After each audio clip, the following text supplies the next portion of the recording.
ठाकरेंच्या शिवसेनेचे काही खासदार फुटून शिंदेंच्या शिवसेनेत जाणार असल्याची चर्चा बऱ्याच दिवसांपासून सुरू आहे आणि त्यामध्येच आता शिंदेंच्या शिवसेनेचे नेते आणि केंद्रीय राज्यमंत्री प्रतापराव जाधवांनी ऑपरेशन टायगर पूर्णत्वाच्या दिशेला निघालेलं असून ते लवकरच पूर्ण होईल असा दावा सुद्धा केलाय।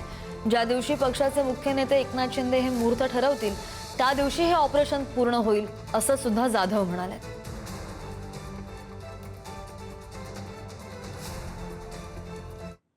तर त्यावर तुम्ही ऑपरेशन टायगर करता तर आम्ही ऑपरेशन लांडगा करू। खासदार संजय राऊतांनी अशा आशयाचा खोचक टोला लगावलाय। ऑपरेशन टायगरच्या चर्चांना राऊतांनी अशा आशयाचं उत्तर दिलंय।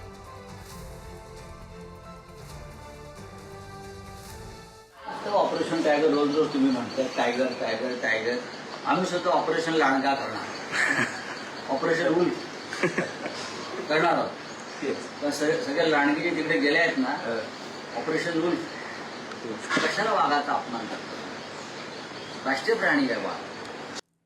आणि याच ऑपरेशन टायगरवर बऱ्याच चर्चा सुद्धा होत आहेत।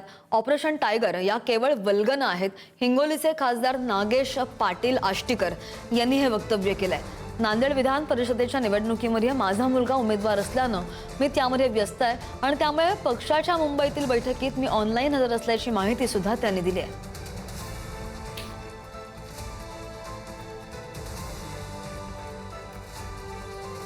सगळ्यालाच माहिती आहे की माझा मुलगा कृष्णा पाटील आष्टीकर हे या निवडणुकीमध्ये उभा आहे आणि माझी आता थोड्या वेळापूर्वी उद्धव साहेबांशी सुद्धा व्हिडिओ कॉन्फरन्सिंगवर बोलणं झालं। कुठलंही ऑपरेशन टायगर फिगर काही नाही आहे, हे उगाच काहीतरी कुठेतरी वल्गना आणि असं झालेलं आहे। काही कुठलंही टायगर ऑपरेशन नाही आहे।